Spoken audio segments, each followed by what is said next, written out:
चलिए देखिए, आज हम लोग जो है एक नया चैप्टर शुरू करेंगे बायोलॉजी का, जिसका नाम है अनुवंशिकता। ठीक है, अनुवंशिकता। अनुवंशिकता क्या होता है? ठीक है, जैसे कि किसी भी वंश से, एक वंश से दूसरे वंश में जब जीव उत्पन्न होता है, जैसे कि एक वंश का ही जब अगला वंश आता है, उसी का जब परिवार आगे बढ़ता है, तो उसके बारे में ज्यादा विश्लेषण इस चैप्टर में। ठीक है ना, किसी भी जीव का अपना जो कुल होता है वो आगे बढ़ते रहते हैं, जैसे कि परदादा हुए, फिर दादा हुए, फिर पिताजी हुए, फिर हम हुए, फिर आगे जनरेशन जाएगा। तो इस तरीका से ये अनुवंशिकता होता है। ठीक है, इसमें हम देखते हैं कि अनुवंशिकता चैप्टर में ये ह्यूमन से रिलेटेड बॉयज हो या गर्ल हो, यानी कि जब उसको बच्चा होता है तो दो चीज होता है, या तो स्त्रीलिंग होता है या पुल्लिंग होता है। तो कब बच्चा इसमें होगा स्त्रीलिंग, मतलब कब लड़की पैदा होगा, कब लड़का पैदा होगा, क्या चीज की वजह से पैदा होगा, वो सारा चीज आपको इस चैप्टर में मिलेगा। ठीक है, ये भी इम्पोर्टेंट चैप्टर है आपके एग्जामिनेशन पॉइंट ऑफ व्यू से। तो इसको अच्छे से ध्यान से सुनिएगा, समझिए, इसको अच्छे से सुनिएगा, समझिएगा, आपको ऐसे ही माइंड में ये सब चलता रहेगा, याद ही रहेगा ये सारा पॉइंट सब। ठीक है, सबसे पहले समझते हैं, देखिए अनुवांशिकता चैप्टर में जो है सबसे पहले हम समझते हैं गुण सूत्र को। किसको समझते हैं? गुण सूत्र क्या होता है। तो गुण सूत्र को समझने के लिए सबसे पहले देखिए गुण सूत्र क्या होता है। तो गुण सूत्र का उसके बारे में थोड़ा सा जानकारी ले लेते हैं कि गुण सूत्र का खोज जो है H.W. वाल्डेयर। क्या नाम है? H.W. वाल्डेयर। इसका नाम है इसका नाम क्या है? H, यहाँ पे लिख देते हैं H.W. वाल्डेयर।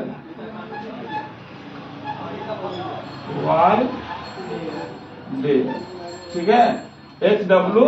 वाल्डेयर। ठीक है, तो H.W. वाल्डेयर इनका नाम है। उनके द्वारा जो है 1888 ईस्वी में हुआ था। कब हुआ था? 1888 ईस्वी में। याद रहेगा आपको, गुण सूत्र का खोज किसने किया? W.H. वाल्डेयर।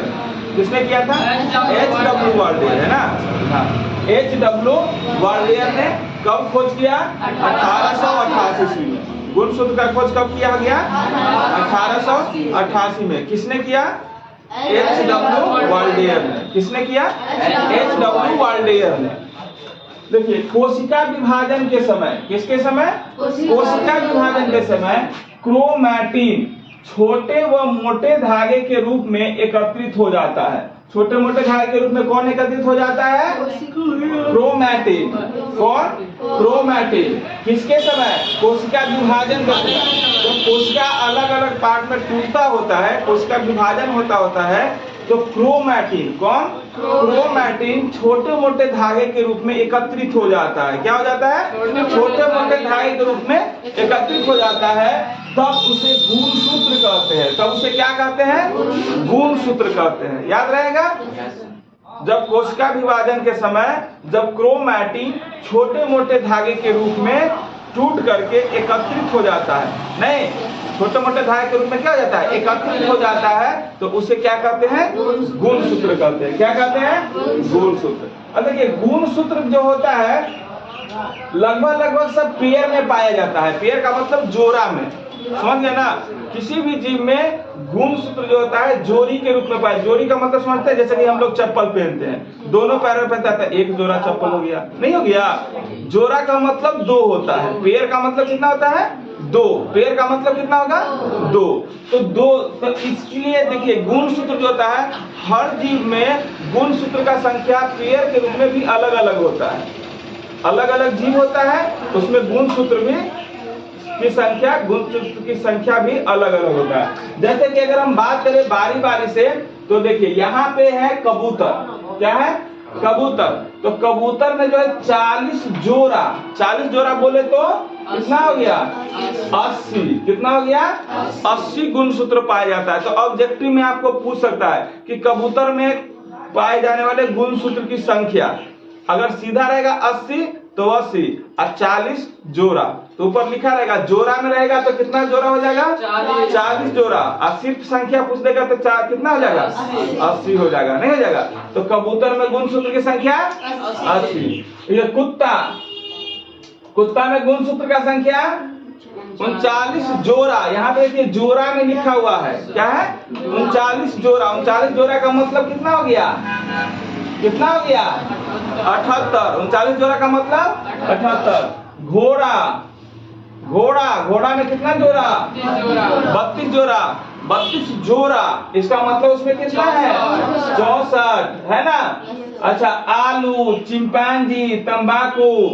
आलू जानते हैं ना? आलू में भी होता है गुणसूत्र। जितना भी जीव अपने जैसा संतान उत्पत्ति करता है सब में गुणसूत्र होता है, समझ गए?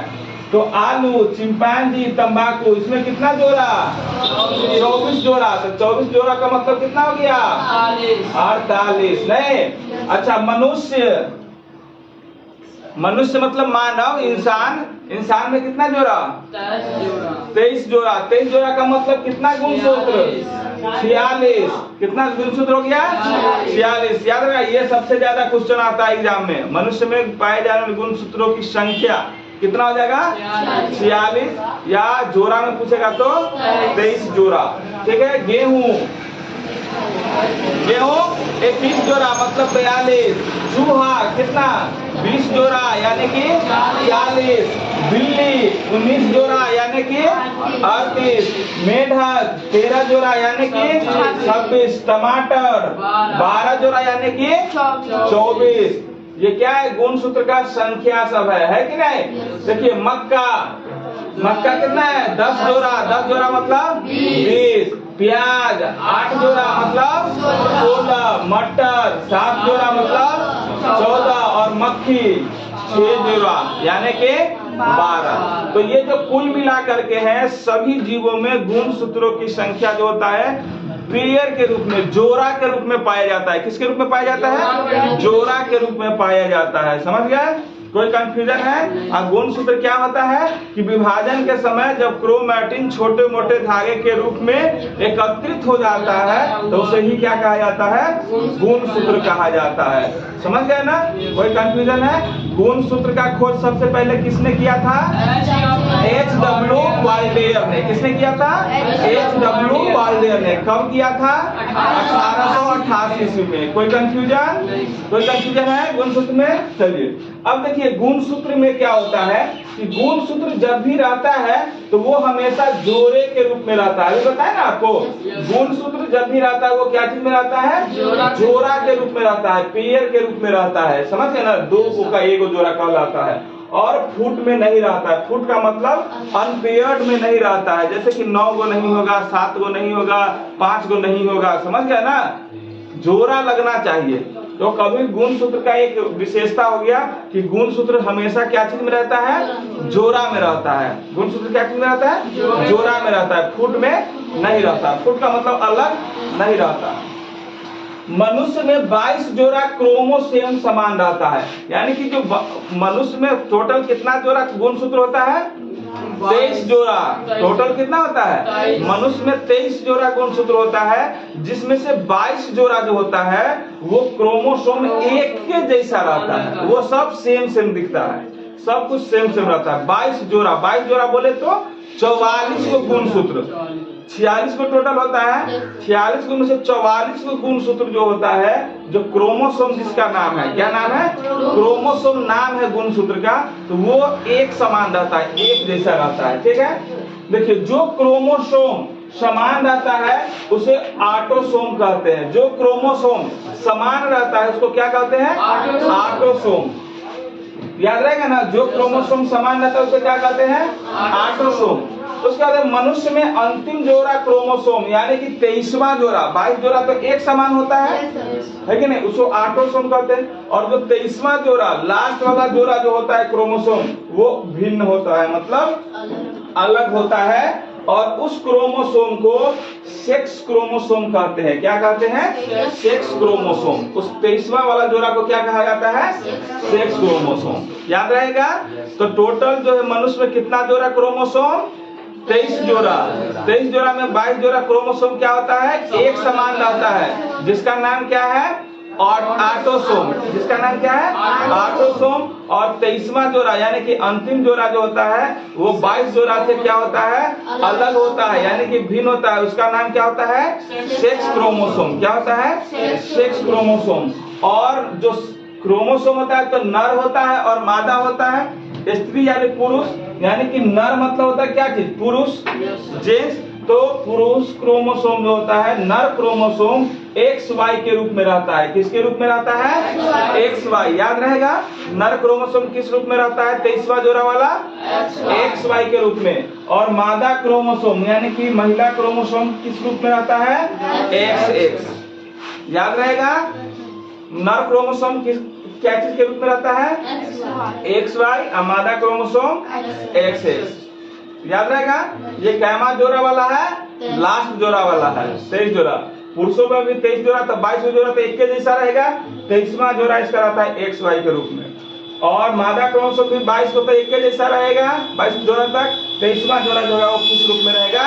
XX के रूप में रहेगा। किस रूप में रहेगा? XX के रूप में। कोई कंफ्यूजन? तो नर क्रोमोसोम क्या रहता है? XY और मादा क्रोमोसोम XX। याद रहेगा ये सब ना? चलिए, अब होता है जीन। ठीक है, एगो जीन लोग पालता है, वो वाला जीन नहीं होता। जीन अलादीन का चिराग में ऐसे फंसा और निकल के आया जीन, बोलेगा बोल मेरे आता क्या चाहिए, समझ गए ना? तो वो वाला जीन नहीं है। ये जीन जो है हम लोग के DNA से है ना। तो DNA के जीन जो होता है वो DNA के क्रियात्मक खंड को बोलते हैं। ये जो है ना, DNA के क्रियात्मक खंड जो होता है, छोटा छोटा खंड जो होता है DNA का, उसी को कहा जाता है क्या चीज? जीन। ठीक है, सबसे पहले जीन के बारे में जानते हैं। जीन का खोज जो है जोहानसन के द्वारा, किसके द्वारा? जीन का खोज जोहानसन के द्वारा 1909 ईस्वी में किया गया। कब किया गया? 1909 ईस्वी में किया गया। जीन का खोज किसने किया? जोहानसन। किसने किया? जोहानसन। कब किया? 1919 ईस्वी में। याद रहेगा, जीन का खोज किसने किया? जोहानसन। कब किया? 1919 ईस्वी में किया। अच्छा, 9 है, ठीक है। 1909 ईस्वी में किया। कब किया? यानी कि जीन का खोज जोहानसन ने 1909 ईस्वी में किया। कब किया? 1909 ईस्वी में। और जीन कहते किसको है? तो DNA के क्रियात्मक खंड को। क्रियात्मक खंड का मतलब जो क्रिया करता है और उसका खंडित खंडित टुकड़ा टुकड़ा होता है, उसको ही कहा जाता है क्या चीज? जीन। DNA के खंड को किसको कहा जाता है? DNA के खंड को कहा जाता है क्या चीज? जीन। याद रहेगा। देखिए, DNA का प्राकृतिक का प्रजनन में क्या महत्व है, ये क्वेश्चन है। ठीक है, अब जो हम DNA की बात किए हैं तो ये बड़ा इंपोर्टेंट क्वेश्चन है कि DNA का प्रकृति के प्रजनन में क्या महत्व है। ठीक है, ये क्वेश्चन आपके एग्जाम में भी पूछता है। DNA का प्रकृति के प्रजनन में क्या महत्व है। देखिए, इसका महत्व कैसे है। देखिए, DNA का आनुवंशिक गुण यह है कि यह जनक से संतति पीढ़ी में जाता है। किसमें जाता है?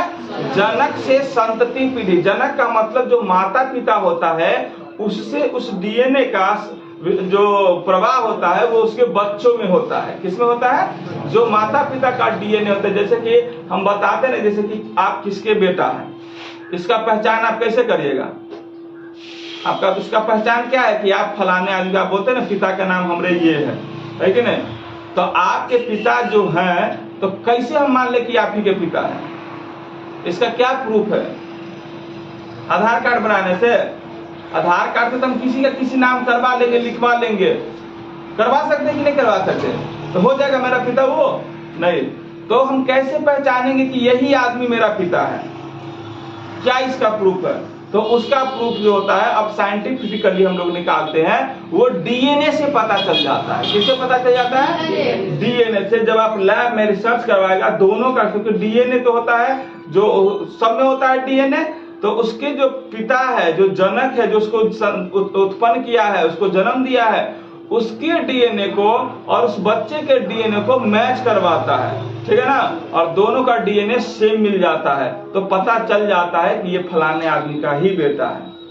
समझ गए, फलाने आदमी का ही बेटी है।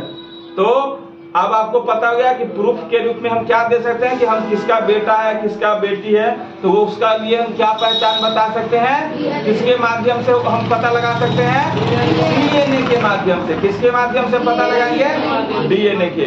डीएनए ऐसा चीज है कि जैसे कि देखिए कुछ कुछ गुण जो होता है वो माता पिता वाला आ जाता है, नाना नानी वाला आ जाता है, दादा दादी वाला आ जाता है। देखिए आपके नाना नानी वाला आपके माँ में होगा, दादा दादी वाला बाप में होगा कि नहीं होगा, और माँ और बाप का दोनों का संयुग्मन होना, तो फिर उसका वाला गुण फिर आप में जाएगा, तो माँ बाप में। तो आप में नाना वाला गुण भी हो सकता है, नानी वाला भी, और दादा दादी वाला भी हो सकता है, कोई हो सकता है।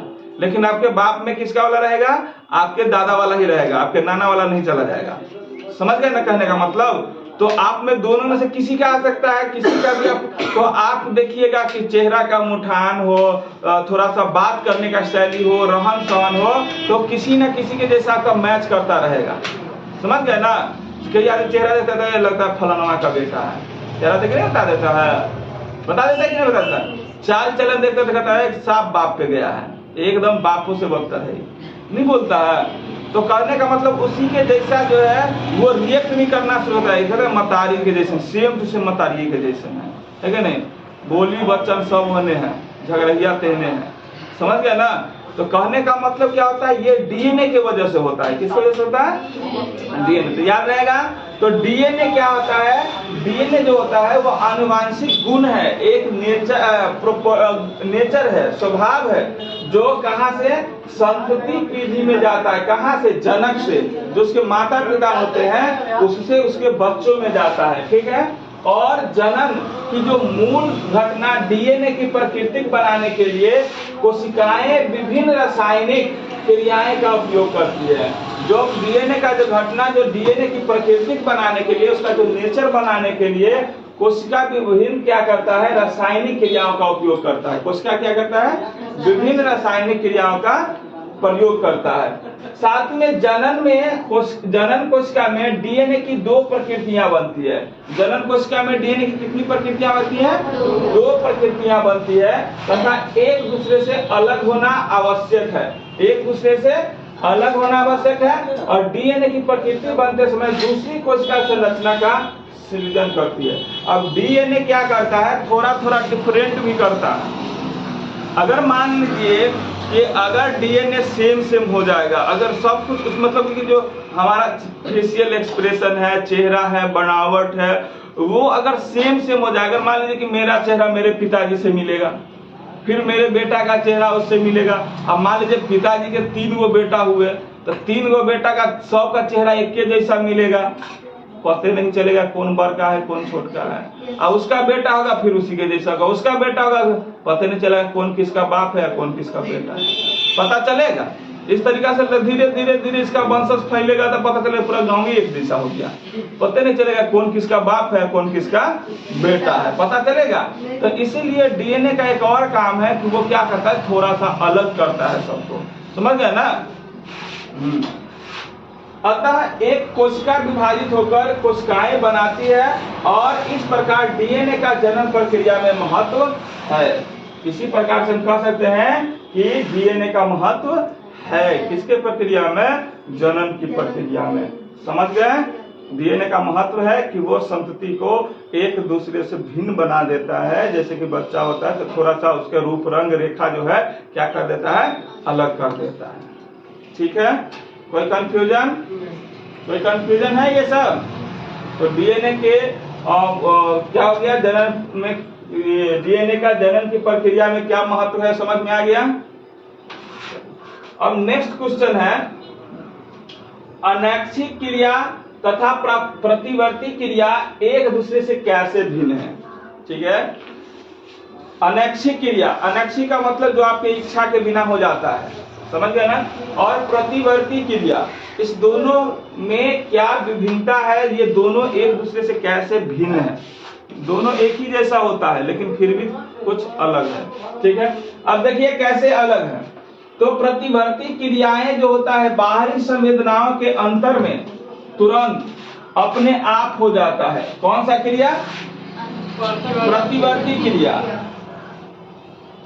नहीं, ये क्या है?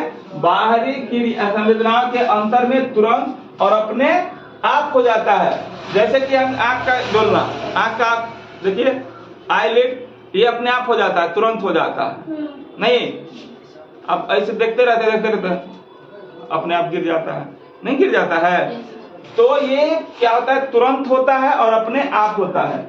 इस पर जो है मस्तिष्क का कोई भी नियंत्रण नहीं होता है। आप कोई मस्तिष्क पे इसका कोई नियंत्रण होता है? नहीं होता। अपने आप आईलिड नीचे ऊपर कभी कभी हो जाता है अचानक। इस पे हम दिमाग में सोच के करते हैं? सोच के करते हैं? ऐसा नहीं करते हैं। ये मेरुरज्जु के द्वारा नियंत्रित होता है। किसके द्वारा होता है? मेरुरज्जु के द्वारा। प्रतिवर्ती क्रियाएं जो होता है स्वायत्त प्रेरक के प्रत्युत्तर में होता है। ठीक है, कहाँ होता है? स्वायत्त प्रेरक के प्रत्युत्तर में होता है। ठीक है। अब उसी तरह अगर जबकि हम बात करें अनैच्छिक क्रिया की, किस क्रिया की? अनैच्छिक क्रिया की, तो अनैच्छिक क्रिया भी क्या है? प्राणियों की इच्छा से चालित नहीं होता है, मतलब उसकी इच्छा के अनुसार नहीं होता है, लेकिन इसका संचालन मध्य मस्तिष्क के द्वारा किया जाता है। क्या होता है? मध्य मस्तिष्क के द्वारा होता है। और इस प्रकार यह दोनों एक दूसरे से क्या है? भिन्न है, मतलब एक दूसरा से अलग है। ये भी अपना मर्जी से नहीं होता है, लेकिन ये जो होता है मध्य मस्तिष्क से इसका नियंत्रण होता है। ठीक है। ऐसे पिछला चैप्टर में भी हम ये पढ़े हुए। ये भी पहला चैप्टर का ही क्वेश्चन है, सबसे पहला चैप्टर का। समझ गए ना कि कोई वस्तु सजीव है, इसका निर्धारण करने के लिए किस मापदंड का प्रयोग करेंगे। ये सबसे पहला चैप्टर का आपका बायोलॉजी के सबसे पहला चैप्टर का क्वेश्चन है कि कोई भी वस्तु सजीव है, तो उसका ये निर्धारण करने के लिए कि वह सजीव है ही, तो किस मापदंड का प्रयोग करेंगे। कैसे हम समझेंगे कि वो वस्तु सजीव है, कैसे हम दूसरे को बताएंगे, किस विधि का प्रयोग करेंगे। ठीक है। तो देखिए, सबसे पहले सभी जीवित वस्तुएं सजीव है। जो भी जिंदा है वो सब क्या है? सजीव है। और वे रंग रूप आकार में भी क्या होता है? भिन्न होता है। सबका रूप रंग आकार सब क्या होता है? अलग अलग होता है। पशु गति करते हैं, बोलते हैं, खाते हैं, सांस लेते हैं, वृद्धि करते हैं, उत्सर्जन की क्रिया करते हैं। पशु भी करता है ये सब।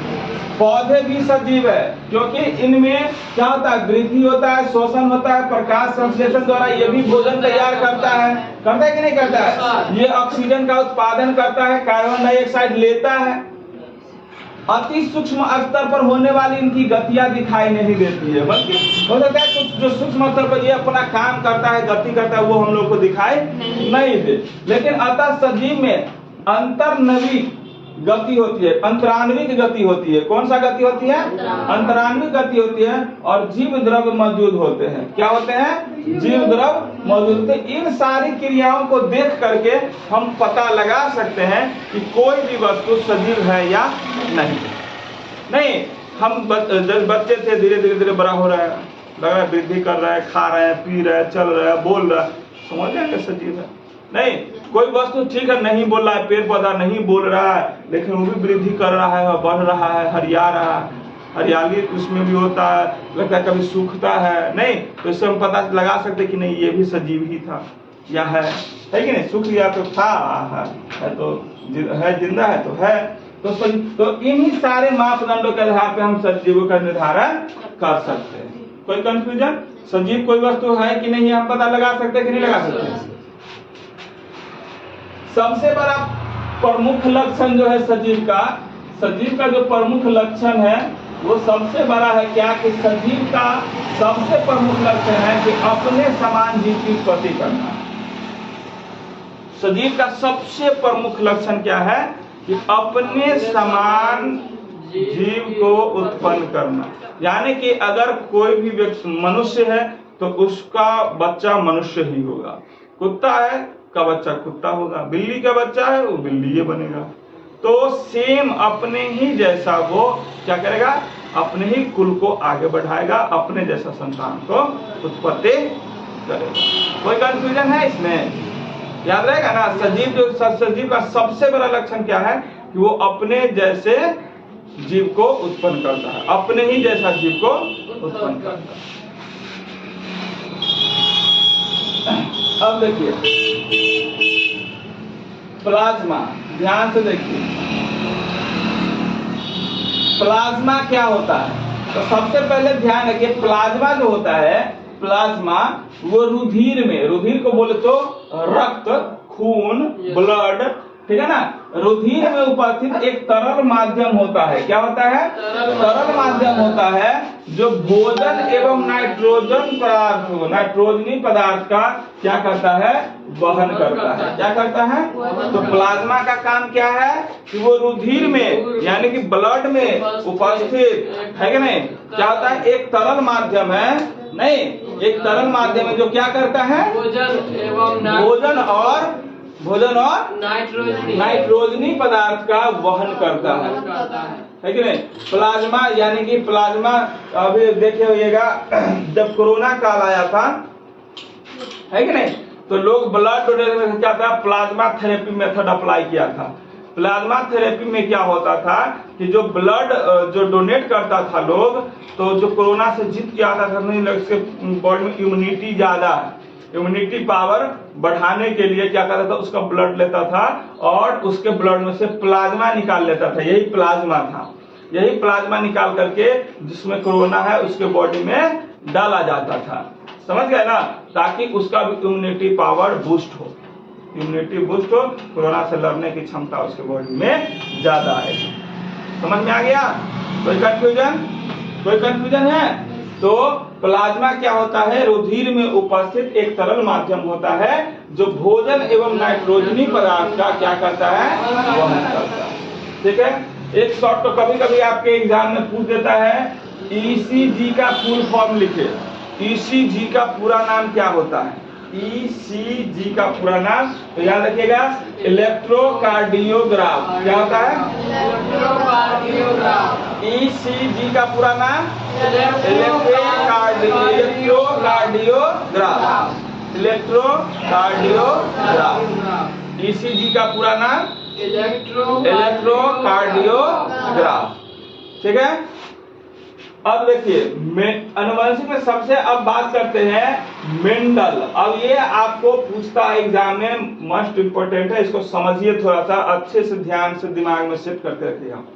मेंडल के एक संक्रमणीय नियम, क्रॉस नियम। कभी कभी एग्जाम में आपको पूछ देता है कि मेंडल के क्रॉस नियम को लिखे, मेंडल के क्रॉस नियम को लिखे। उसी का नाम है मेंडल के एक संक्रमणीय नियम, जिसको हम लोग क्रॉस नियम कहते हैं। क्या कहते हैं? देखिए मेंडल ने क्या किया, मेंडल का जो प्रयोग था वो मटर के पौधे पे था। किसके पौधे पे? मटर। वो किस तरह से किया? तो देखिए मेंडल ने क्या किया, लंबाई का चयन, दो भिन्न लंबाई वाले मटर के पौधे का चुनाव किया। दो तरह के मटर के पौधे का चुनाव किया लंबाई को लेकर के, जिसमें लंबे पौधे को उसने टीटी द्वारा तथा बौने पौधे को टीटी द्वारा सूचित किया। दो तरह के पौधे लिया मटर का, जो बड़ा वाला पौधा होता है उसका नाम उसने कैपिटल टीटी से रखा, और जो छोटा वाला पौधा था बौना वाला, बौना का मतलब है छोटा, तो छोटा वाला पौधा को उसने स्मॉल टीटी नाम रख करके इंडिकेट कर दिया। ठीक है, याद रहेगा। देखो कहानी है, ये कहानी है, कहानी याद रखोगे आंसर अपने आप याद हो जाएगा। मेंडल ने क्या किया, लंबाई को देख करके दो पौधे, मटर के पौधे को, दो मटर के पौधे के भिन्न भिन्न मतलब अलग अलग मटर के पौधे को चुना। ठीक है, फिर उसने क्या किया, जो लंबा वाला मटर का पौधा था उसका नाम उसने टीटी, कैपिटल टीटी के नाम से लिखा, और जो छोटा वाला था बौना वाला था उसको स्मॉल टीटी के नाम से इंगित कर दिया, सूचित कर दिया। ठीक है, तथा इन्हें जनक पीढ़ी पी द्वारा सूचित किया। और इसके जनक पीढ़ी क्या चीज के द्वारा सूचित किया? पी के द्वारा।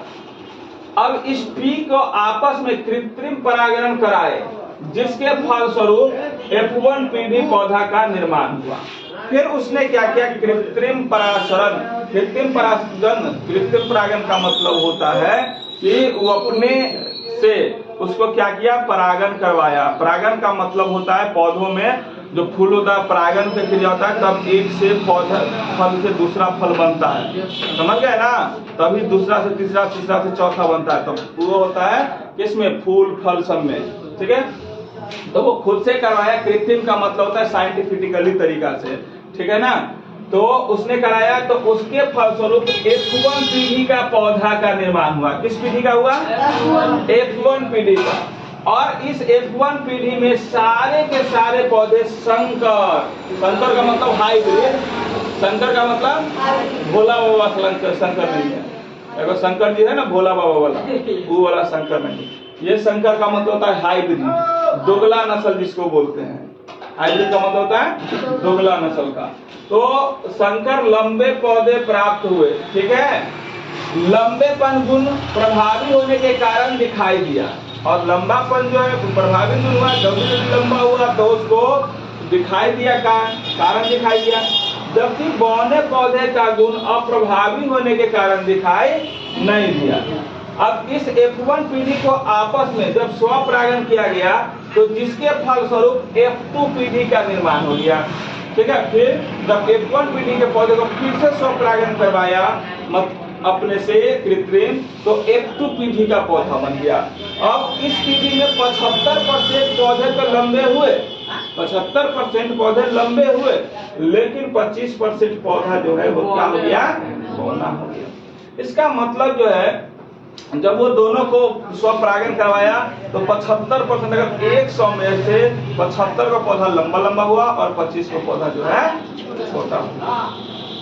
जिसमें फिनोटाइप अनुपात, कितना, क्या चीज अनुपात, फिनोटाइप। एग्जाम में ऑब्जेक्टिव में पूछ लेता है कि जो एक संक्रमणीय क्रॉस नियम है, उसमें जो होता है पौधे का बौनापन और लंबेपन का जो है अनुपात क्या होगा, ठीक है। फिनोटाइप अनुपात क्या होगा, तो वो होगा 3:1 का। क्या हुआ, अब देखिए, क्योंकि लंबा हो गया कितना परसेंट, 75%, लंबा कितना हो गया 75%, और ये बौना कितना हो गया 25%। तो देखिए ये अगर 25 को हम अगर 1 रखते हैं, तो इसका 75 कितना होगा, 25 दिया 25 दिया 75 नहीं हो जाएगा, तो ये 3 अनुपात में आ जाएगा। कितने अनुपात में, 3 अनुपात में आ जाएगा, 3, ठीक है। तो 3:1 में आ जाएगा, ठीक है। जब मेंडल ने इसका गहनता पूर्वक अध्ययन किया, जब मेंडल इस पर और ज्यादा रिसर्च किया, और ज्यादा इसको करीबी से बारीकी से इस पर पढ़ा, अध्ययन किया, तो 25% पौधा जो है शुद्ध लंबा, लंबा तो हुआ 75%, लेकिन 25% पौधा जो शुद्ध लंबा, एकदम खराखरी लंबा लंबा हुआ। 50% पौधा जो है संकट लंबा। संकट लंबा का मतलब लंबा तो हुआ, लेकिन उतना लंबा नहीं हुआ जितना 25% वाला था। और 25% पौधा जो है शुद्ध नाटा यानी कि शुद्ध बौना प्राप्त हुआ। तो अगर अब हम इसका जीनोटाइप, ये था फिनोटाइप, फिनोटाइप में से 2 को हम किए, है कि नहीं। और जीनोटाइप में होता है 3 को, जीनोटाइप में 3 पार्ट में बांटे। तो जो 25% हुआ, अगर हम 1 ले ले, यहाँ पे देखिए 1 ले ले 25 को, 25 चौका से होता है ना जी, तो 1 ले ले, और 50% हो गया जो संकट लंबा हुआ, तो 25 गुना 50, और फिर 25% जो है क्या हो गया, नाटा हो गया। तो जीनोटाइप अगर बोलेगा तो 1:1, जीनोटाइप होगा तो 1:2:1, और फिनोटाइप बोलेगा तो 3:1। जीनोटाइप बोलेगा तो जीनोटाइप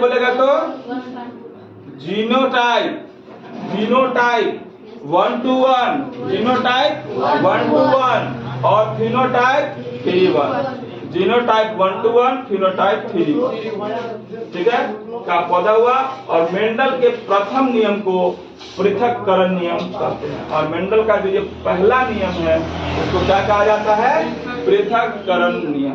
क्या कहा जाता है, कोई कंफ्यूजन है इसमें, ये क्या है, अब हम उसको थोड़ा सा डिटेल्स में कहानी की तरफ शॉर्ट फॉर्म में समझ लेते हैं कि मेंडल ने जो पहला नियम उसका जो था उसका नाम था एक संक्रमणीय नियम या क्रॉस नियम। आपके एग्जाम में पूछेगा तो कितना आसानी से लिख सकते उसको समझिए। सबसे पहले लिखिएगा कि मेंडल ने क्या किया, मटर के पौधे को, दो अलग अलग प्रकार के मटर के पौधों को चयनित किया, जिसमें से एक लंबा था और एक बौना था। ठीक है, उसने लंबे वाले पौधे को कैपिटल टीटी से तथा बौने वाले पौधे को स्मॉल टीटी से सूचित कर दिया। ठीक है, इसके जनक पीढ़ी का नाम उसने पी डाल दिया। ठीक है, पी सूचित किया।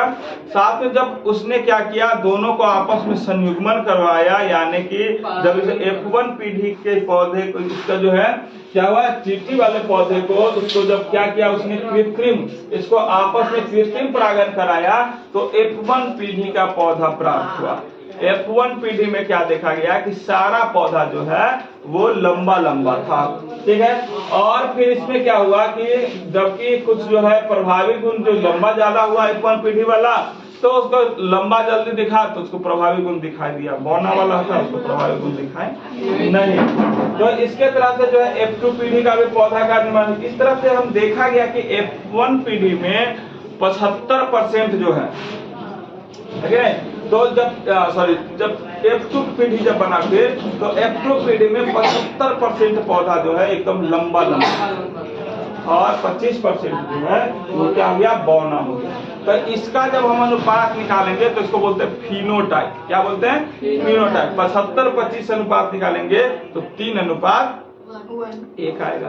फिर इसके बाद जब मेंडल ने बहुत अध्ययन किया, उस पर बहुत गहन से अंदर तक उसको पढ़ा, तब उसको समझ में आया कि जब उसको जो 25% है वो एकदम शुद्ध लंबा हुआ, 50% संकट लंबा हुआ, मतलब बीच थोड़ा सा हो गया, और 25% फिर शुद्ध नाटा हुआ बौना हो गया। तो इसको जीनोटाइप अनुपात बोलते हैं। जीनोटाइप में फिर क्या हो गया, 25-50-25, यानी कि 1-2-1 अनुपात में उसको बांटा गया। और मेंडल के इस प्रथम नियम को क्या कहा गया, पृथक्करण। याद रहेगा, कोई कंफ्यूजन है तो कहानी की तरह इसको याद रखिएगा तो दिमाग में रहेगा।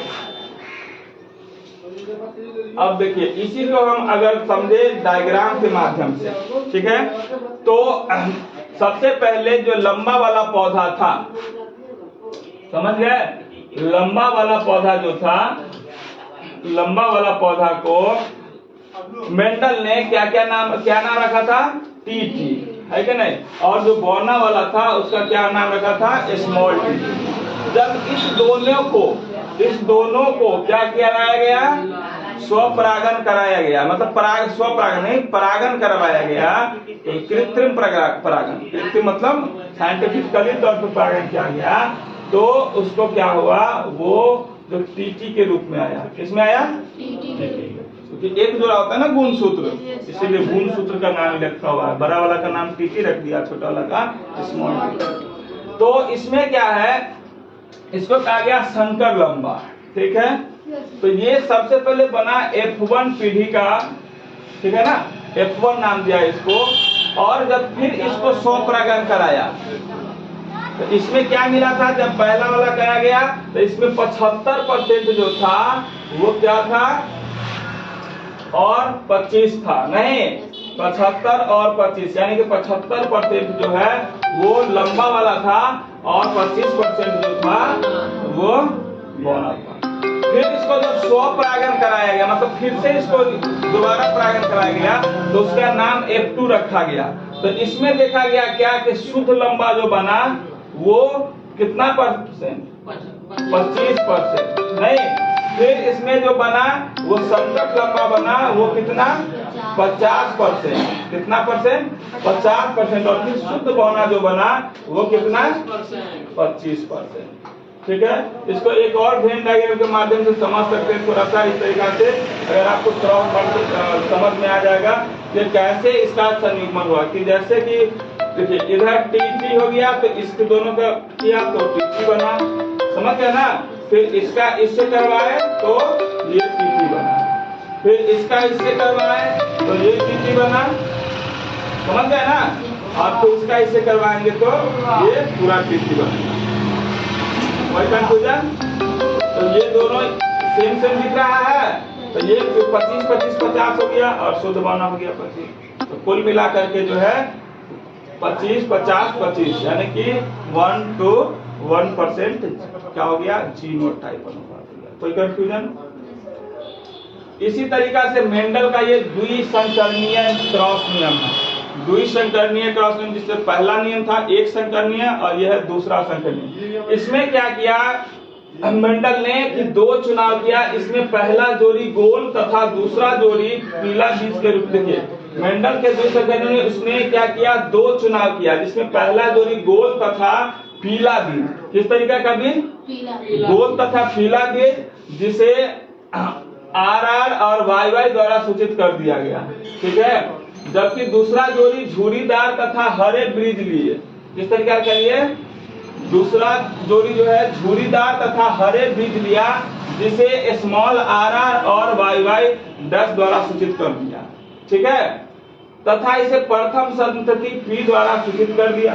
इसके बाद आपस में इसे कृत्रिम परागण फिर करवाया। ठीक है। कृत्रिम परागण मतलब साइंटिफिकली रूप से, जिसके फलस्वरूप F1 पीढ़ी का निर्माण हुआ। इस F1 में सारे के सारे बीज गोल हुआ तथा पीला प्राप्त हुआ। सारे का सारा बीज गोल हो गया और पीला हुआ, और ये लक्षण प्रभावी होने के कारण दिखाई दिया, जबकि झुर्रीदार तथा हरे बीज अप्रभावी होने के कारण दिखाई नहीं दिया। और इस F1 को आपस में फिर स्वपरागण होने दिया, जिसके फलस्वरूप F2 पीढ़ी में 4 प्रकार के बीज बन गया, और गोल पीला, गोल हरा बीज 3, झुर्रीदार पीला 3 और झुर्रीदार हरा 1। तो इस तरीका से जिसमें फिनोटाइप द्वितीय वाला में, याद रखिएगा, द्वितीय वाला में जो फिनोटाइप बना तो 9 3 3 1, 9 3 3 1। ठीक है। जबकि जीनोटाइप में अब इसका फिर से जब अध्ययन अधिक से अधिक किया, तब उसने पाया कि 1 2 2 4 और 1 2 1 2 1 क्या बनाया, 1 2 2 4 1 2 1 2 1 प्राप्त हुआ। उसको किसमें? जीनोटाइप में। यह अनुपात याद रखिएगा, द्वितीय वाला में। ठीक है। और मेंडल के दूसरा नियम को स्वतंत्र अपव्यूहन कहा गया। क्या कहा गया? स्वतंत्र अपव्यूहन। तो ये था मेंडल का दूसरा द्वितीय संकरणीय क्रॉस नियम। ठीक है।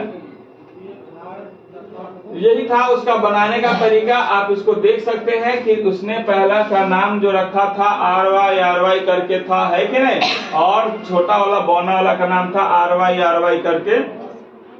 इस तरीका से इसने जब सारा समूह थे, तो इससे इसका करेंगे तो RY बनेगा गोला शुद्ध। तो इस तरीका से आप समझ सकते हैं डायग्राम के माध्यम से। समझ गए? तो इस डायग्राम को आप अच्छे से नोट कर लीजिएगा, ऑटोमेटिकली आपको समझ में आ जाएगा जब इसका इससे संयुग्मन होगा। ये क्या होगा, कहाँ चले गए?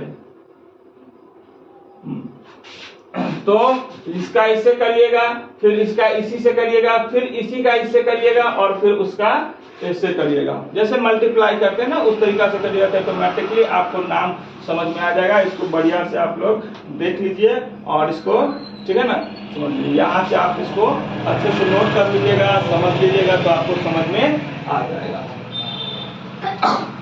अब सबसे इम्पोर्टेंट चीज, मनुष्य में लिंग निर्धारण। मनुष्य में लिंग निर्धारण। लिंग निर्धारण का मतलब क्या हुआ कि मनुष्य में एक बच्चा जब जन्म लेता है तो वो बच्चा लड़का होगा या लड़की, ठीक है ना। मनुष्य में लिंग निर्धारण हुई, बच्चा जो होगा लड़का होगा या लड़की, वो कैसे समझ में आ जाता है। लोग बोलते हैं ना गॉड का देन है, ये है वो है। अगर हम साइंटिफिकली गॉड को जो नहीं मानता है तो हम उसके माध्यम से समझे तो हम पहले ही जान जाते हैं, बच्चा पैदा होने से पहले ही हम जान सकते हैं कि उसके गर्भ में जो बच्चा पल रहा है वो बच्चा लड़की है या लड़का। साइंटिफिकली तरीका से हम लोग जान सकते हैं कि जो माँ के उदर में बच्चा है वो बच्चा लड़की है या लड़का, ठीक है। तो वो कैसे हम लोग जान सकते हैं उसको पहले समझिए। देखिए, मनुष्य में हम आपको बताए थे अभी भी जस्ट पहले, थोड़ा देर पहले, कि मनुष्य में जो है टोटल गुणसूत्र की संख्या कितना होता है? 46 होता है। 23 जोड़ा जोड़ा के रूप में बताए थे। 23 जोड़ा मतलब 46 गुणसूत्र होता है और प्रत्येक संतान को समजात गुणसूत्रों की प्रत्येक जोड़ी का एक गुणसूत्र अंडाणु के द्वारा माता से तथा दूसरा शुक्राणु के द्वारा पिता से प्राप्त होता। समझ गए? माता के द्वारा अंडाणु से एक जोड़ा और पिता के द्वारा शुक्राणु से एक जोड़ा गुणसूत्र प्राप्त होता है। और शुक्राणु जनन में अर्धसूत्री विभाजन के द्वारा जो है 2 प्रकार के शुक्राणु बनते हैं। कितने प्रकार के? 2 प्रकार के शुक्राणु बनते हैं। आगे में जिसमें 23वीं जोड़ी का X गुणसूत्र 22 प्लस X आता है, उस 22 को एक जैसा रहता है। समझ गए ना? जो एक बच्चे का जन्म होता है तो टोटल जो 22 को गुणसूत्र होता है वो एक जैसा उसके से जाता है और एक मादा के रूप से वो जाता है X के रूप में। किसमें जाता है? X के रूप में। और आगे जिनमें 23वीं जोड़ी का Y गुणसूत्र होता है वो 22 को एक जैसा रहता है और दूसरा रहता है Y के फॉर्म। ठीक है, तो ये आता है। और नारियों में एक समान प्रकार का ही गुणसूत्र होता है। लड़का में XY बताया ना, XY तो 22 को एक साथ एक जैसा रहता है, उसके साथ X प्लस रहता है लास्ट वाला, और फिर 22 को एक जैसा रहता है, उसके बाद फिर प्लस में क्या रहता है? Y रहता है। लेकिन नारी की बात करें, महिला की बात करें, स्त्री की बात करें तो उसका सारा गुणसूत्र एक के समान रहता है। 22 को प्लस 1 और फिर 22 प्लस 1 वाले अंडाणु पाया जाता है। क्या पाया जाता है? अंडाणु। और पुरुष में क्या होता है? शुक्राणु। तो निषेचन के जो दौरान होता है उसके समय अंडाणु का X गुणसूत्र वाले शुक्राणु से मिलता है। किससे मिलता है? शुक्राणु से मिलता है। तो युग्मनज 23वां जोड़ी जो है या तो वो XX के रूप में आता है, अब लड़का में तो X भी होता है और Y भी होता है ना। तो जब महिला का जब निषेचन X वाला इसके अगर XA वाला के साथ मिल जाएगा तो क्या बना लेगा? XX नहीं बना देगा। XX गुणसूत्र नाम बताए थे। XX गुणसूत्र किसमें पाया जाता है? स्त्री में। तो इसका मतलब वो बच्चा जो पैदा होगा वो बच्चा क्या हो जाएगा? लड़की हो जाएगी। समझ गया ना? जब ये XX इसके महिला का लड़की का X और लड़का का जैसे ही YX वाला गुणसूत्र एक दूसरे के साथ निषेचन में टकराया तो उस समय उसका जो बच्चा पैदा होगा वो लड़की बन जाएगी। समझ गए? और इससे बनने वाले संतान क्या हो जाएंगे? ठीक है। फिर वही इसके उल्टा अगर हम बात करें, इसके विपरीत, जब अंडाणु का Y गुणसूत्र वाले शुक्राणु से निषेचित करेगा, ठीक है ना, जब अंडाणु लड़की में देख सकते होता है ना, जब ये अंडाणु X वाला जो है लड़का के Y वाला से जब करेगा निषेचित तो युग्मनज के 23वां जोड़ा क्या बन जाएगा? XY, लड़के का X और लड़का का Y। तो ये XY जो बन जाएगा तो वो संतान क्या हो जाएगा? लड़का। क्योंकि लड़का में मनुष्य बताया है गुणसूत्र क्या चीज के रूप में रहता है? XY के रूप में। किसमें आता है? तो इसका मतलब क्या हुआ कि अगर बच्चा लड़का है कि बच्चा लड़की है, ये इसको महिला से कोई मतलब नहीं। समझ गए ना? महिला से उसको कोई मतलब नहीं है, माता से उसको कोई मतलब नहीं है, बच्चा लड़का पैदा होगा कि लड़की, ये सारा कुछ डिपेंडेंसी किस पे करता है? बाप पे करता है, पिता पे करता है। पिता ही इस चीज का निर्धारण कर सकता है कि मेरा बच्चा लड़की होना चाहिए कि लड़का। समझ गए? वो माता से उसके मतलब कोई कहता ना कि जैसे कि अब गांव घर में जो पढ़ी लिखी अनपढ़ गवार होते थे, फलानवा ऐसा नहीं, खाली पूरा बेटी हुए होता है ना, तो वो महिला को पोसता है। लेकिन महिला का बेटी हो कि बेटा हो उसमें कोई हाथ नहीं है। सारा का सारा दोष किसका होता है? किसका दोष होता है? पुरुष का। अगर सिर्फ उसको बेटिए हो रहा है तो वो किसमें कमी है? पुरुष में कमी है, महिला में कोई कमी नहीं है। चाहे उसको सिर्फ लड़के हो रहा है, लड़की नहीं हो रहा है, तो वो किसका देन है? पुरुष का। महिला का उसमें कोई हाथ नहीं है। इसीलिए महिला को कभी भी दोषी नहीं ठहराए कि ये औरतिया के खाली जो है ना जो बेटिए पैदा होता है। बहुत सारा आदमी क्या करता है, जो ग्रामीण अनपढ़ गवार क्षेत्र रहता है, तो उसको 4 को 5 को बेटिए हुआ तो क्या कर लिया? दूसरा शादी, है कि नहीं? जेंट्स कर लेता है, बहुत पुराने समय में तो हम देखे हुए हैं। समझ गए ना? तो उसमें क्या होता है कि उसको अगर 5 को बेटिए खाली पैदा हुआ तो वो क्या कर लेगा? दूसरा शादी। तो गधा है, उसको पता होना चाहिए कि महिला का इसमें कोई इफेक्ट है ही नहीं। अगर सिर्फ लड़की ही पैदा हो रहा है तो वो किसके वजह से हो रहा है? उस जिन्स के वजह से हो रहा है, ऐसा नहीं कि उस महिला की वजह से हो रहा है। अब वो क्या करता है, वो जिन्स से दोसर शादी कर लेता है। केकरो से शादी करेगा तो तोरे वजह से ना हो रहा है लड़की पैदा, समझ गए ना? तो दोसर से शादी कर लेता है। तो ये चीज को समझना जरूरी है कि अगर सिर्फ लड़की ही पैदा हो रहा है, उसमें महिला का कोई गलती नहीं है। सारा का सारा जो भी चीज है वो किसके वजह से है? पुरुष के वजह से है। कोई कंफ्यूजन है इसमें? समझ गए ना? तो मनुष्य में जो लिंग निर्धारण होता है कि बच्चा लड़का होगा या बच्ची होगी, लड़की होगी, तो वो सारा का सारा डिपेंडेंसी किस पे करता है? पुरुष पे करता है।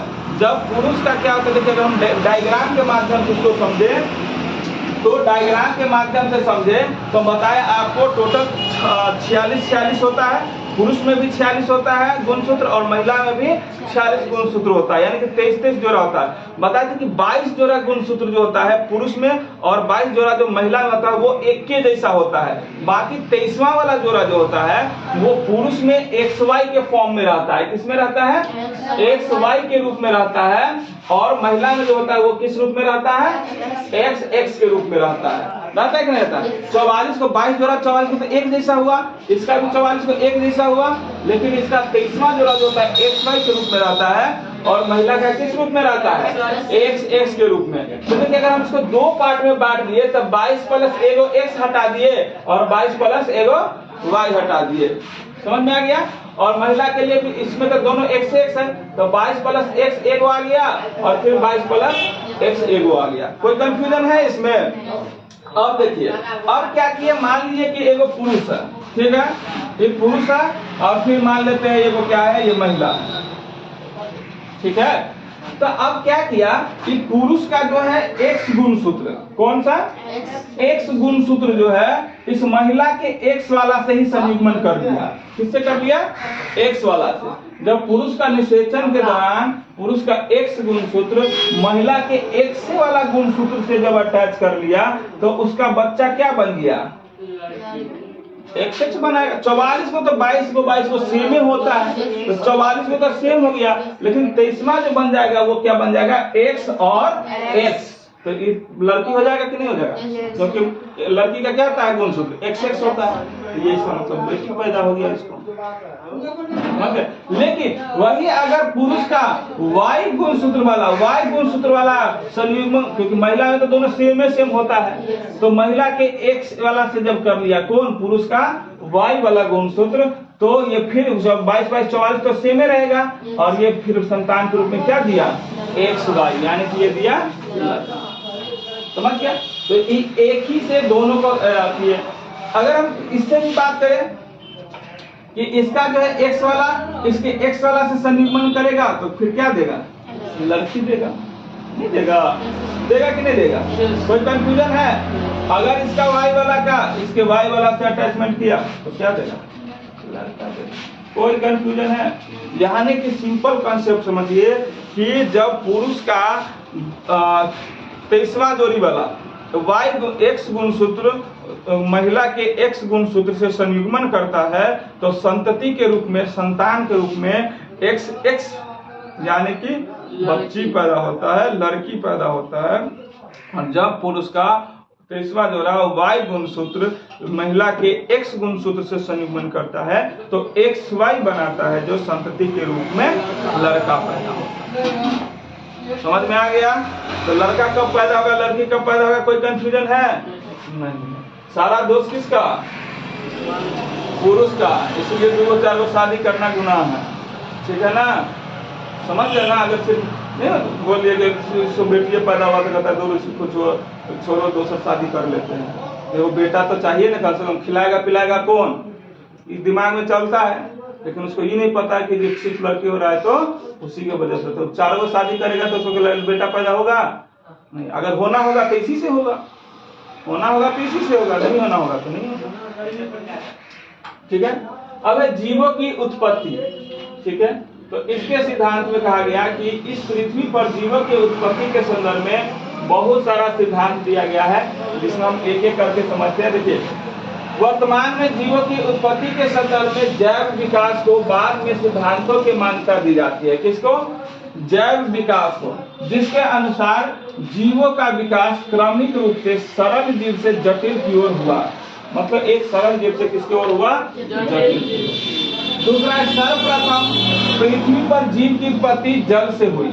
सर्वप्रथम पृथ्वी पे जो जीव हुआ, ऐसे बोला जाता है हम लोग के धार्मिक दृष्टिकोण से कि दुनिया में जो है इंसान के रूप में, समझ गए ना, इंसान के रूप में, जैसे इस सनातन धर्म में जो हिंदू बोलते हैं अपने आप को, तो वो सनातन धर्म को मानते हैं। उनके हिसाब से जो इस दुनिया में सबसे पहला जो है मन्नू और शत्रुपा आया। ठीक है, अगर हम इस्लामिक दृष्टिकोण से देखें, जो मुस्लिम जिसको मानता है अकॉर्डिंग टू कुरान, तो उन्होंने कहा कि इस दुनिया में सबसे पहले आदम और हव्वा आया। ठीक है नहीं, दुनिया में इंसानी रूप में। अगर हम बाइबल के अकॉर्डिंग बात करें तो वो कहा गया कि एडम और जमाया। तो एडम और जम तो करने का मतलब सबने अपने अपने हिसाब से नाम दे दिया। लेकिन अगर हम बात करें हम मनुष्य की नहीं, इस दुनिया में सबसे पहले जीव जो आया, जीव है क्या नहीं, तो वो कहाँ से आया? जल से। कहाँ से आया? जल से आया। ठीक है, जीव का उत्पत्ति सबसे पहले कहाँ से आया? जल से, जो स्वपोषी था, एक कोशिकीय था। क्या था? एक कोशिकीय स्वपोषी जीव अथवा प्रकाश संश्लेषण कर सकने वाली जीव थी। मतलब वो प्रकाश संश्लेषण कर सकते थे, तो उसको किसी चीज पे डिपेंडेंसी, जैसे हम हमारे खाने के लिए हम बहुत सारे चीज पे निर्भर है, फल पे, फ्रूट पे, साग सब्जी, जीव जंतु, है कि नहीं। लेकिन वो ऐसा जीव दुनिया में सबसे पहले आया जो किसी दूसरे चीज पर निर्भर नहीं था। वो क्या था? स्वपोषिता, मतलब सिर्फ प्रकाश संश्लेषण, सूर्य के प्रकाश से और वायुमंडल से हवा और जमीन से पानी इसको मिला और वो अपना भरण पोषण करना शुरू कर दिया। ऐसी मान्यता की नाइट्रोजन तथा मीथेन का संयोग बिजली चमकने से हुआ। ये लोगों का धारणा सब है पृथ्वी पे। तो नाइट्रोजन और मीथेन का संयोग से क्या थी? बिजली चमकने से हुआ, जिसका जीव द्रव का निर्माण हुआ। किसका निर्माण हुआ? जीव द्रव। तो जीवन का भौतिक आधार, जीव द्रव नहीं रहेगा तो जीवन संभव। अब जैव उत्पत्ति के विभिन्न सिद्धांत है। अब जैव उत्पत्ति जो हुआ सबका अलग अलग सिद्धांत है। जैव विकास के पक्ष में 3 सिद्धांत को सबसे ज्यादा मान्यता मिला। कितने सिद्धांत को? 3 सिद्धांत को जो है सबसे ज्यादा मान्यता मिला। सबसे पहला था लैमार्कवाद, डार्विनवाद और उत्परिवर्तनवाद। 3 जो है सिद्धांत, जिसमें लैमार्कवाद जो है साइंटिस्ट का नाम है, उसके विचार को वाद का, विचार मतलब वाद होता है। डार्विनवाद, डार्विन का विचार, और उपपरिवर्तनवाद जो परिवर्तनशील होता है उसके बारे में। सबसे पहले अगर हम लैमार्क के बारे में जाने तो लैमार्क इस सिद्धांत का प्रतिपादन जो है, लैमार्कवाद का प्रतिपादन का किसने किया?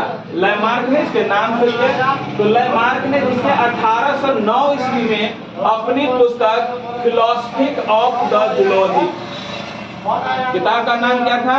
Philosophy of the zoology. किसके किताब का नाम? लैमार्क का। उसमें जीवों की उत्पत्ति के बारे में अपना विचार व्यक्त किया। इसे लैमार्कवाद या उपार्जित लक्षणों का वंशागत सिद्धांत कहते हैं। क्या कहते हैं? लैमार्कवाद या उपार्जित लक्षणों का वंशागत सिद्धांत कहा जाता है। इसमें लैमार्कवाद का सिद्धांत का जन्म मतलब लैमार्कवाद जो है उस सिद्धांत का प्रतिपादन किसने किया? लैमार्क ने। कब किया? 1809 में। किस पुस्तक के माध्यम से? Philosophy of zoology. ठीक है, इसी के दूसरे इसका जो विचार जिस बारे में, उसको लैमार्कवाद कहा गया, और या इसी का दूसरा नाम उपार्जित लक्षणों का वंशागत सिद्धांत कहा गया। ठीक है, अब देखिए सिद्धांत के प्रमुख तथ्य क्या थे। इस सिद्धांत में जो था, इनका सिद्धांत का जो था मेन पॉइंट, वो किस आधार पे था? तो पहला था कि जीवों तथा जीवों के अंग में निरंतर वृद्धि की असीम क्षमता होती है। कोई भी जीव जो होता है तो उसके अंदर जो अंग में निरंतर, अंग जो होता है शरीर का अंश, उसमें निरंतर वृद्धि होता रहता है। जीवों पर वातावरण का प्रभाव पड़ता है। उनके हिसाब से, लैमार्क के हिसाब से, जीवों पर एटमॉस्फेयर का प्रभाव पड़ता है। जैसे कि हम धूप में निकलते हैं, ज्यादा देर से तो काले पड़ जाते हैं, थोड़ा सा फ्रेश में। कहने का मतलब इसके समझाने के लिए बोला, तो इनका मानना था कि वातावरण का प्रभाव पड़ता है। वातावरण में हुए परिवर्तन के संदर्भ में जीवों के विभिन्न अंग अपने आप को अनुकूलित करते हैं। और यह अनुकूलन इस प्रकार होता है कि जिन अंगों का अधिकतम प्रयोग होता है इनका विकास अधिक होता है, और जिन अंगों का उपयोग कम होता है धीरे धीरे कमजोर और अंततः विलुप्त हो जाता है। इनका मानना था कि हमारे शरीर में जो अंग है, जिस अंग का हम ज्यादा से ज्यादा प्रयोग करते हैं वो अंग ज्यादा विकसित करता है, मजबूत होता है। जिस अंग का प्रयोग नहीं करते हैं, कम करते हैं, वो कोमल होता है, कमजोर होता है, धीरे धीरे ये विलुप्त हो जाता है। ठीक है। अपने जीवन में उपस्थित विभिन्न लक्षणों को जीव अपनी अगली पीढ़ी में हस्तांतरित करते हैं। एक लंबी अवधि के पश्चात संस्कार स्थानांतरण के प्रति नए प्रकार के जीवों का विकास होता है। और इनका मानना था कि जो भी जीवन में उपस्थित विभिन्न लक्षण है उसके, वो अपने अगली पीढ़ी में भी उसको हस्तांतरित कर देता है। धीरे धीरे समय के साथ इस फलस्वरूप वो क्या होता है, परिवर्तन दिखाई देता रहता है। ठीक है। तो ये था किसका, लैमार्क का लैमार्कवाद। ठीक है। दूसरा आया क्या कि डार्विन, उसका पूरा नाम था चार्ल्स डार्विन। ठीक है ना। तो चार्ल्स डार्विन ने 1831 ईस्वी में विकास के संदर्भ में अपना सिद्धांत प्रस्तुत किया, जिसको श्रेष्ठतम की उत्तरजीविता के नाम से जाना जाता है। क्या चीज के नाम से, श्रेष्ठतम के उत्तरजीविता के नाम से जाना जाता है, जिसकी विशेषताएं हैं कि पहला पॉइंट के रूप में डार्विनवाद का प्रतिपादन किसने किया, चार्ल्स डार्विन ने। कब, 1800। तो ये सभी जीवों में संतान उत्पन्न करने की असीम क्षमता होती है। सब जीव संतान उत्पन्न करने की क्षमता होती है। अधिक संख्या में जीवों की उत्पत्ति के कारण हवा, जल, भोजन, आश्रम जैसी आवश्यकताओं के लिए आपस में संघर्ष होता है। और जीवों में संख्या अधिक बढ़ने की वजह से ही लोग जो जीवों में होता है हवा, जल, भोजन, आश्रम मतलब रहने का जगह है कि नहीं, घर, और आवश्यकताओं के लिए आपस में क्या होता है, संघर्ष होता है। ये किसका। इसके बाद है कि इस संघर्ष में वे ही जीवित बचते हैं जिनका शारीरिक क्षमता वातावरण से ज्यादा अनुकूलित होता है, और इस प्रकार श्रेष्ठतम जीव ही अपना अस्तित्व बनाए रखने में सक्षम हो जाते हैं, शेष विलुप्त हो जाते हैं। यानी कि इनका मानना था कि जो जीव समय के अनुसार वातानुकूलित अपने ढंग को परिवर्तित कर लेता है, वातावरण के हिसाब से ढल जाता है, वो जीव ही ज्यादा जीवित रहते हैं। बाकी जीव जो है धीरे धीरे शेष जो होता है वो विलुप्त हो जाता है। ठीक है। और तीसरा था वो परिवर्तनवाद, जिसमें सिद्धांत में प्रतिपादक ह्यूमो डी ब्रिज। कौन थे, ह्यूमो डी ब्रिज। तो परिवर्तनवाद सिद्धांत के प्रतिपादक कौन थे, Hugo de Vries. Hugo de Vries. इसके अनुसार सभी जीवों में परिवर्तन की प्रवृत्ति होती है। पीढ़ी दर पीढ़ी परिवर्तनों को जारी रखने से कालांतर में नए जीव की उत्पत्ति होती है। यानी कि हर पीढ़ी में कुछ न कुछ परिवर्तन होता है, और इसी परिवर्तन की वजह से वो समय के अंतर से उसका क्या होता है, नए जीव का उत्पत्ति होते रहता है। ये 3 सिद्धांत था जीवों की उत्पत्ति के। ठीक है। अब है इसका लगभग हम लोग अंत की ओर चल रहे हैं। छोटा सा एक थोड़ा सा और पॉइंट है, इसको देख ही लेते हैं, और ये आपके एग्जाम में पूछता है। ठीक है। जैव विकासवाद के संदर्भ में प्रमाण, जैव विकास जो होता है उसके संदर्भ में जो प्रमाण है वो क्या है, वर्तमान में जीवों की उत्पत्ति के संदर्भ में जैव विकासवादी सिद्धांत को मान्यता दी जाती है। किसको, जैव विकासवादी को। इस सिद्धांत को प्रतिपादित करने के लिए अनेक प्रमाण दिए गए। सबसे पहला अगर हम समझे तो समजात अंग। क्या, समजात अंग। समजात अंग क्या है कि वे अंग जिसकी उत्पत्ति समान, समजात अंग समझिए, पूछता है एग्जाम में 100% इसमें से 3 में से रहेगा। समजात अंग होता है जिसका अंग का उत्पत्ति जो है समान, किंतु कार्य अलग अलग। काम देखने में अंग समान रहेगा लेकिन उसका काम जो है अलग अलग होगा, तो उसे समजात अंग कहा जाता है। जैसे कि मनुष्य का हाथ, घोड़े का अगला पैर, चमगादड़ का पंख, पंछी का पंख, मछली का अगला पंख। देखिए ये सब होता है उसका क्या कि हाथी के तरह काम करता है, लेकिन सबका काम क्या होता है, अलग अलग होता है कि नहीं होता है। समरूप अंग, और समरूप अंग में क्या होगा कि जिसका कार्य समान होगा लेकिन उत्पत्ति भिन्न भिन्न होता है। समझ गए, काम एक के काम करेगा लेकिन उत्पत्ति भिन्न होता है। जैसे कि चमगादड़ का पंख और तितली का पंख, देखिए तितली का पंख और चमगादड़ का पंख अलग अलग होता है कि नहीं होता है, लेकिन काम वो एक के जैसा। समझात अंग में देखने में एक जैसा होगा लेकिन काम अलग अलग करेगा, और समरूप अंग में काम एक जैसा करेगा और अंग अलग अलग। एक होता है अवशेषी अंग। अवशेषी अंग क्या है? वे अंग जो जीव के आदिम पूर्वजों में काफी विकसित है किंतु वर्तमान में अविकसित है, यानी कि उनके जो पूर्वज थे उनमें ज्यादा डेवलप था वो, और अभी के समय में वो नहीं है, कम है, इससे कोई काम नहीं लिया जाता है, तो इसे अवशेषी अंग कहते हैं। जैसे कि अपेंडिक्स, आंखों का निकटेटिंग, अकल दांत, ठीक है, ये सब जो है अवशेषी अंग कहलाता है, ठीक है।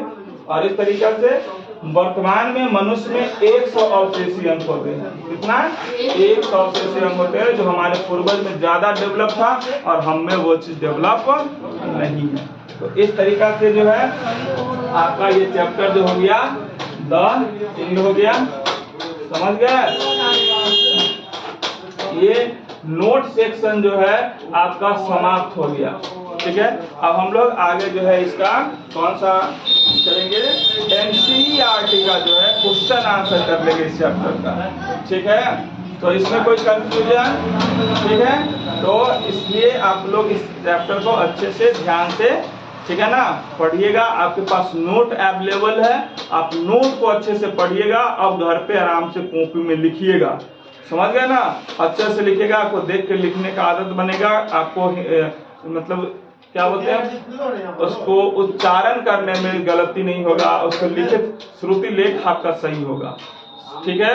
तो यहाँ पे जब आप क्लास में पूरा क्लास कर लिए हैं तो इसको अच्छे से नोट बना करके लिखिए, ताकि आप इसको अच्छे से, आपके पास नोट होगा तो एग्जाम टाइम तक जो है आप अच्छे से इसको क्या कर पाइएगा, याद रख पाइएगा, ठीक है। कोई कंफ्यूजन?